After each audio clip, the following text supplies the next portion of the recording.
Jadi guru BK itu seperti 24 hours job. Kalau guru BK betul-betul bekerja, bahkan pekerjaannya itu sangat luar biasa dan itu yang patut diapresiasi.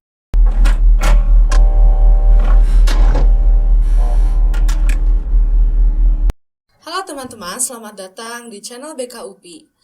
Di kesempatan kali ini, bertemu dengan saya di program We Share We Care. Episode kali ini merupakan episode yang sangat spesial karena merupakan episode perdana, serta kita juga kedatangan narasumber yang sangat spesial, yaitu Ketua Prodi Bimbingan dan Konseling, Ibu Dr. Ipah Saripah MPD atau yang akrabnya biasa dipanggil Bunda. Nah, kepada Bunda boleh disapa dulu teman-teman yang sedang menonton. Iya, terima kasih Teh Popi. Halo semuanya, Assalamualaikum warahmatullahi wabarakatuh. Semoga teman-teman yang sedang menyaksikan podcast ini dalam keadaan sehat dan berbahagia. Dan Bunda senang sekali bisa menyapa teman-teman semua. Iya, sebelumnya terima kasih Bunda karena sudah menyempatkan waktu untuk bisa bergabung dan ngobrol bareng-bareng sama kita. Sama-sama Teh Popi, senang juga. Ya, Bunda ini sebagai Ketua Prodi Bimbingan dan Konseling ya Bun. Sebenarnya berat nggak sih Bun sebagai Ketua Prodi gitu? Karena image BK di kalangan masyarakat mungkin agak kurang baik ya Bun. Kayak guru BK itu tuh polisi sekolah yang suka merazia. Nah, bagaimana tanggapan Bunda gitu sebagai Ketua Program Studi? Aduh, ini kayaknya pertanyaan Teh Popi ini mewakili pertanyaan banyak orang ya tentang BK khususnya.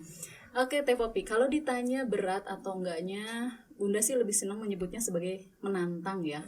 Jadi karena berkembangnya isu-isu yang cenderung negatif ya saat ini tentang BK seperti yang tadi Teh Popi sampaikan, justru itu jadi tantangan buat Bunda sebagai Kaprodi, bagaimana caranya supaya anggapan negatif itu tidak semakin berkembang, yaitu bahwa BK itu tidak seperti yang selama ini dipersepsi atau yang selama ini terjadi di sekolah gitu. Jadi tantangan sih sebetulnya.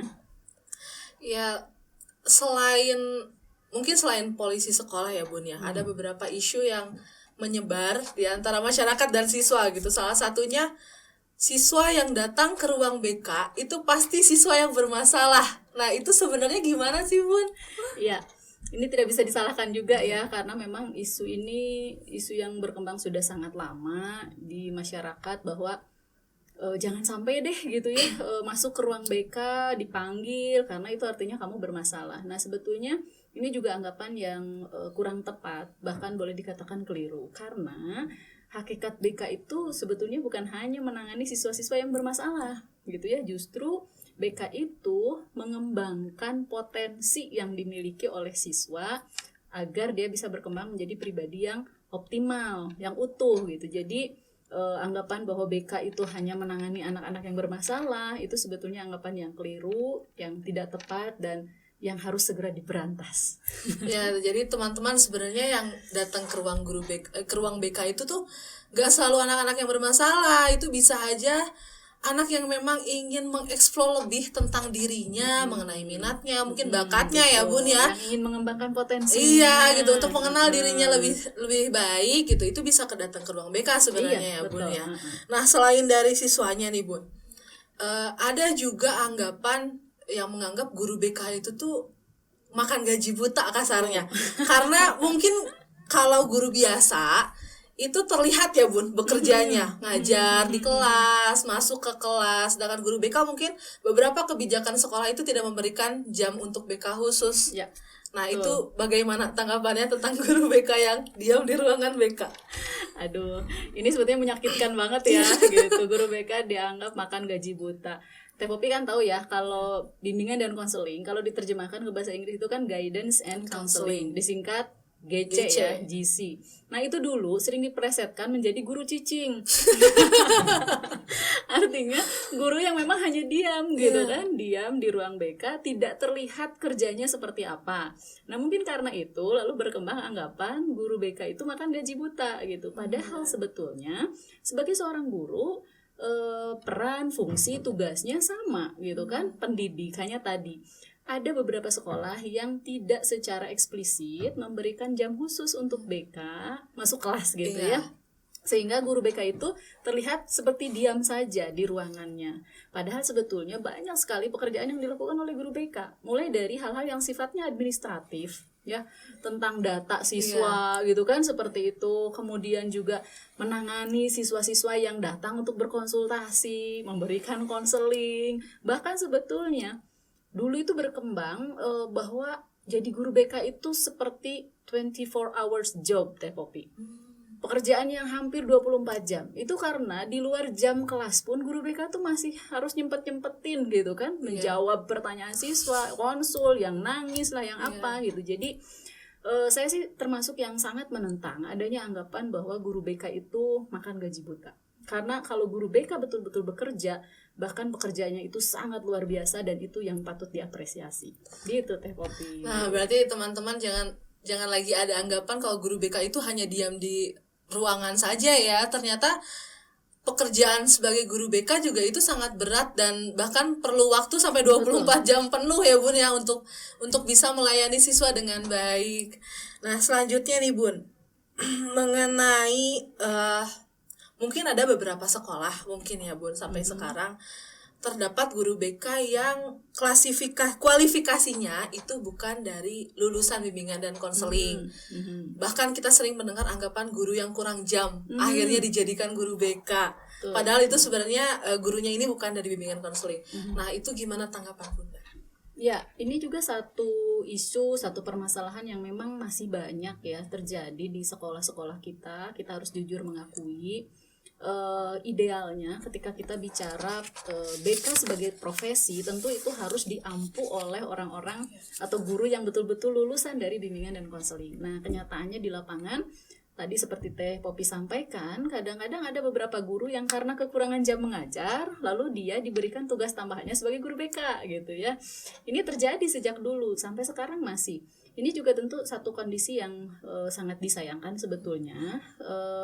Dan ini menjadi PR bersama, termasuk juga Asosiasi Profesi Bimbingan dan Konseling ya, dalam hal ini ABKIN, bagaimana memberikan penyadaran plus usaha-usaha sehingga ke depan yang menjadi guru bimbingan dan konseling di sekolah itu memang harus alumni atau lulusan dari bimbingan dan konseling gitu. Atau kalaupun yang sekarang non BK tapi dia menjadi guru BK, mungkin bisa sambil melanjutkan S1 keduanya di BK gitu ya, atau ketika belum berkesempatan melanjutkan S1 di BK, S1 kedua di BK, dia bisa juga mengikuti seminar misalnya, workshop tentang BK, minimal nggak kosong gitu ya, nggak nol gitu pengetahuan dan pemahaman juga keterampilan tentang BK-nya. Seperti itu Teh Popi. Nah, kalau melihat dari fenomena ini ya Bun, apakah mungkin terjadi isu-isu yang seperti guru BK di sekolah itu, polisi sekolah, itu berasal dari ini nggak Bun? Dari guru BK yang memang sebenarnya bukan dari BK, tapi menjadi BK, sehingga mungkin ada beberapa yang tidak diperhatikan, sehingga image guru BK itu galak di sekolah. Bisa jadi ya. Bisa jadi gitu kan tadi, karena asas keprofesionalannya belum terpenuhi gitu, itu memungkinkan adanya anggapan-anggapan yang negatif tentang BK.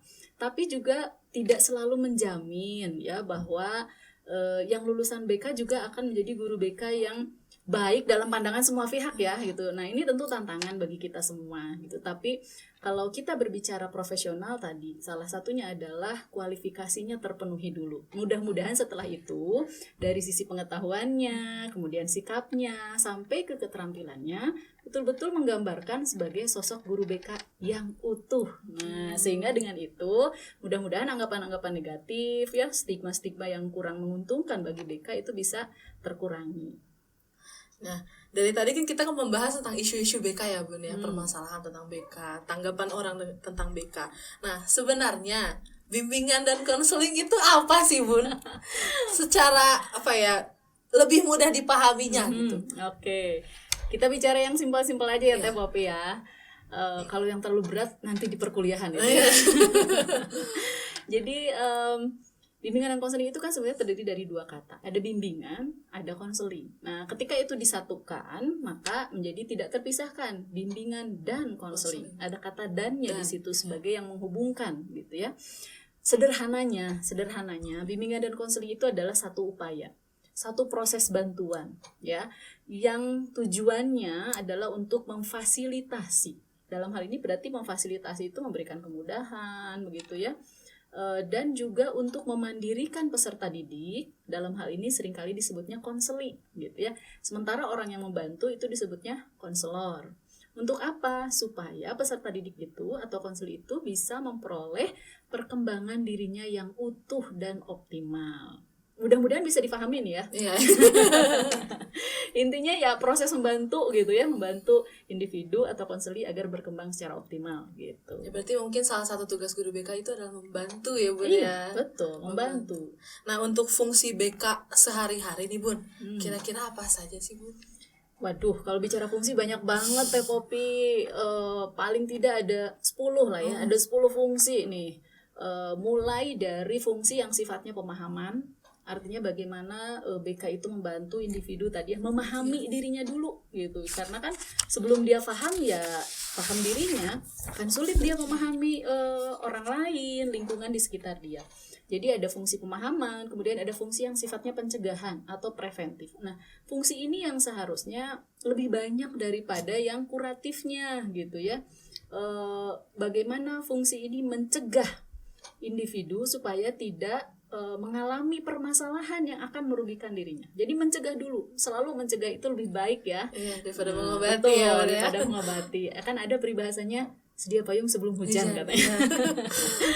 Oke, terus ada fungsi pengentasan atau kuratif. Nah, ini mungkin fungsi yang paling banyak dikenal oleh orang-orang sehingga tadi muncul anggapan bahwa BK itu hanya menangani siswa yang bermasalah karena fungsi ini yang lebih banyak munculnya gitu. Padahal sebelum yang ini tadi kan harusnya pemahaman dulu gitu kan, kemudian pencegahan dulu gitu. Terus ada fungsi fasilitasi. Nah, ini yang memberikan kemudahan-kemudahan gitu ya, tentu sesuai dengan potensi yang dimiliki siswa.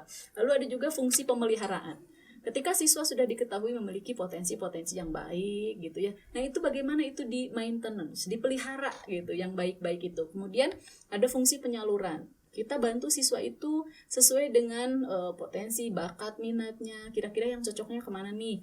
Kalau di sekolah mungkin ke peminatan ya, atau pemilihan jurusan kalau dulu kan. Nah, itu sebetulnya fungsi penyaluran. Kemudian ada lagi fungsi adaptasi. Bagaimana siswa itu adaptasi ini biasanya terkait juga dengan penyesuaian. Jadi ada siswa itu menyesuaikan diri dengan beragam pilihan yang ada, atau juga sekolah berusaha menyesuaikan dengan potensi keragaman yang dimiliki oleh siswa. Nah, itu termasuk fungsi juga. Yang berikutnya ada fungsi pengembangan. Ini tadi untuk mengembangkan beragam hal-hal positif yang dimiliki siswa. Dan terakhir ada fungsi advokasi. Jadi kita itu memberikan bantuan juga kepada siswa yang mungkin dalam hak-haknya itu ada yang terabaikan. Nah, kita bantu melalui fungsi advokasi. Kalau mau lebih jelasnya lagi Teh Popi, kuliahlah di jurusan BK. Berarti sebenarnya banyak sekali ya Bun ya fungsi guru BK itu. Nah, kalau kita bahas tentang BK di sekolah, tadi kan sebenarnya fungsinya juga banyak ya Bun yang Bunda udah jelaskan. Yang intinya sebenarnya membantu itu yang di awal, kembali ke pengertian dari bimbingan dan konseling. Nah, sebenarnya sejauh mana sih Bun guru BK boleh terlibat dalam permasalahan siswa? Apakah harus sampai mendalam atau sebenarnya ada batasan khusus yang menjadi patokan untuk guru BK bisa terlibat dalam permasalahan itu? Oke, ini pertanyaan yang bagus nih Teh Popi, dan nggak mudah dijawabnya ya. Sejauh mana, kan nggak mungkin dijawab sejauh-jauhnya ya. Jadi ini mungkin nanti terkait dengan batas kewenangan guru BK, bagaimana bedanya dengan psikolog, misalnya kan itu sering rancu ya orang. Nah, kalau guru BK itu permasalahan lah, katakanlah permasalahan ya dalam hal ini, yang ditangani oleh guru BK itu adalah permasalahan-permasalahan individu yang normal sebetulnya Teh Popi. Jadi kita memandang siswa, individu atau konseli yang berhadapan dengan kita itu sebagai siswa yang normal, tapi dia sedang mengalami hambatan dalam tugas perkembangannya. Nah, hambatan itu yang coba kita bantu gitu, tapi tidak mengambil alih. Jadi jangan sampai, tadi kan awalnya bantuan ya, upaya membantu, jangan sampai maksa gitu ya. siswa itu mesti atau konseli mesti diberi peluang untuk mampu menyelesaikan sendiri permasalahannya. Jadi tidak diambil alih oleh BK. Nah, lalu ragam permasalahan apa saja yang bisa dibantu oleh guru BK? Itu rentangannya bisa dari permasalahan atau hal-hal yang sifatnya pribadi, ya. Misalnya tadi belum paham dirinya, kelemahan dan kekurangannya, atau pertanyaan who am I misalnya gitu kan. Lalu permasalahan sosial, siswa dibully misalnya gitu kan, sulit beradaptasi dengan lingkungan sekolah misalnya ya, nggak punya teman gitu, menarik diri dari pergaulan. Lalu ada juga permasalahan belajar, bagaimana cara belajar yang efektif, persiapan menghadapi UN misalnya kan, sampai ke permasalahan karir, kebingungan siswa ketika dia melanjutkan studi atau memilih misalnya program studi atau peminatan yang cocok dengan dirinya. Nah, itu hal-hal yang bisa ditangani oleh guru BK. Tapi tadi catatannya, jangan sampai guru BK mengambil alih permasalahan itu. Karena kita meyakini sebetulnya siswa itu memiliki potensi untuk bisa menyelesaikan permasalahannya, tapi dibantu oleh guru BK. Nah, kalau guru BK ternyata tidak mampu atau permasalahan itu sudah sangat berat, apalagi sifatnya klinis, jangan coba-coba dibantu oleh guru BK gitu ya. Nanti alih-alih sembuh malah tambah parah. Jadi ingat iklan deh pokoknya. Ya, buat konseli kok coba-coba gitu. Jadi jangan coba-coba gitu kan. Ini anak orang loh gitu ya, bahaya ya. Nah, itu ada prinsip yang namanya referral, Teh Popi. Jadi referral itu kita merujuk, kita mengalih tangankan kepada orang yang lebih kompeten, yang lebih ahli. Misalnya siapa? Psikolog gitu kan, atau psikiater atau dokter, bergantung permasalahan yang dialami oleh konselinya.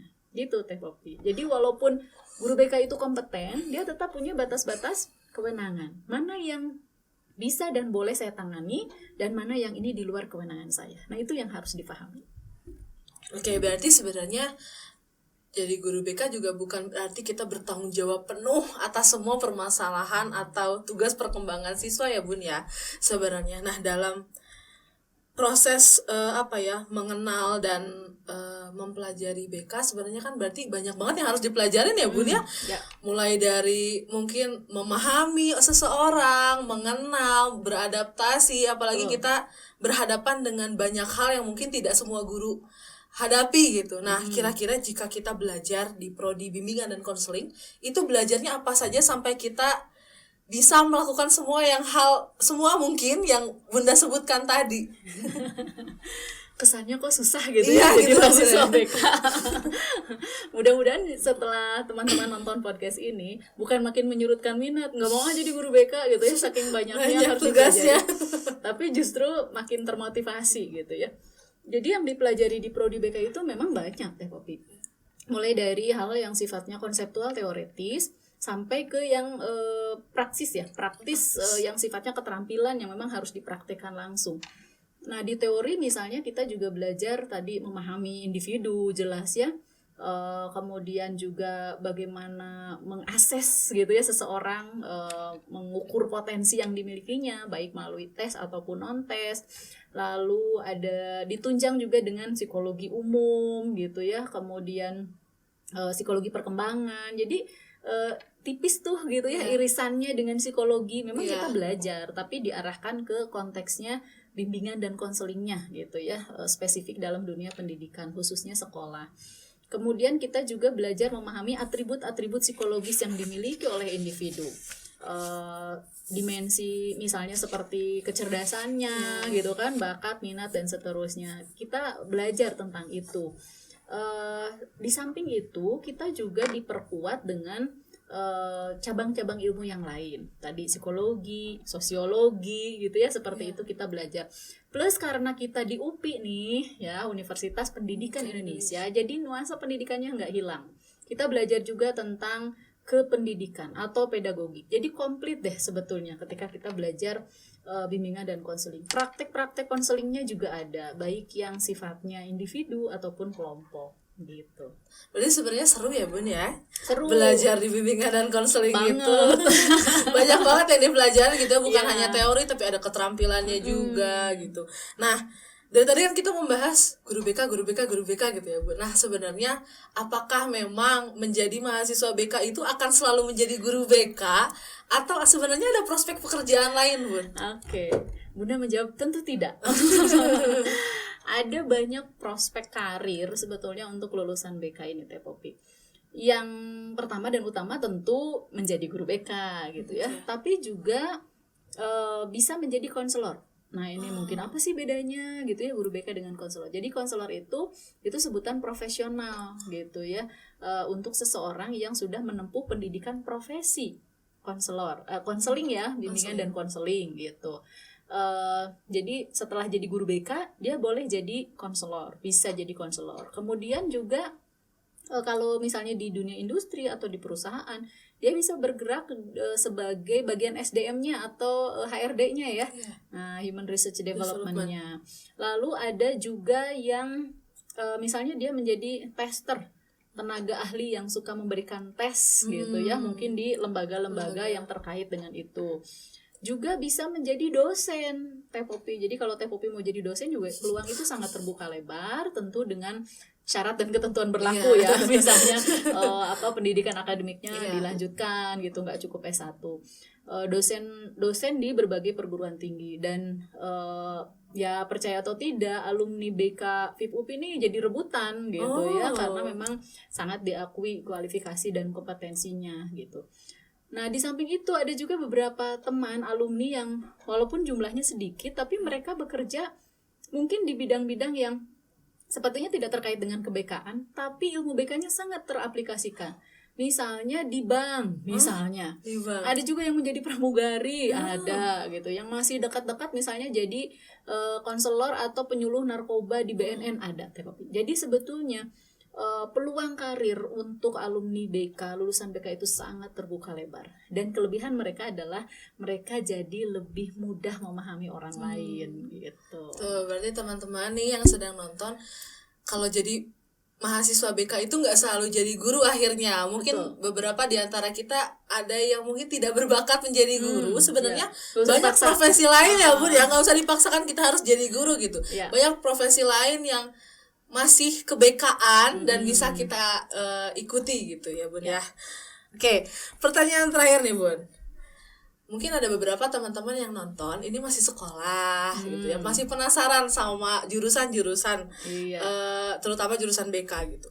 Nah, bagaimana caranya kalau kita mau jadi mahasiswa BK nih Bun? Caranya adalah masuk kuliah dulu baru jadi mahasiswa gitu kan. Bagi adik-adik yang sekarang statusnya masih siswa kemudian berminat melanjutkan ke prodi BK, pesan dari Bunda yang pertama adalah rajin-rajinlah belajar.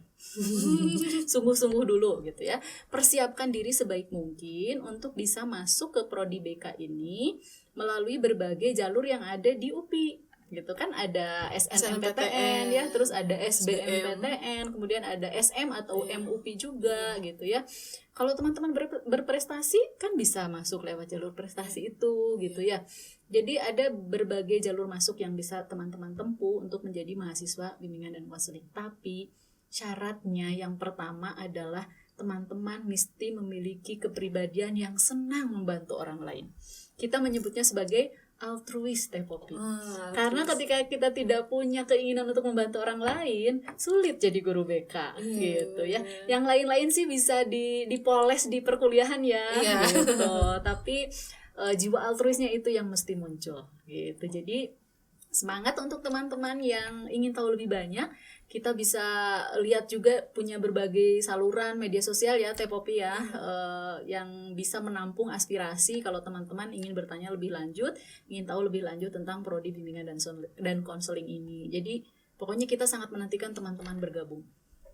Ya, jadi kepada teman-teman yang kira-kira sudah mulai memikirkan sepertinya mau masuk BK, jangan takut, kita akan belajar bareng-bareng ya Bun ya.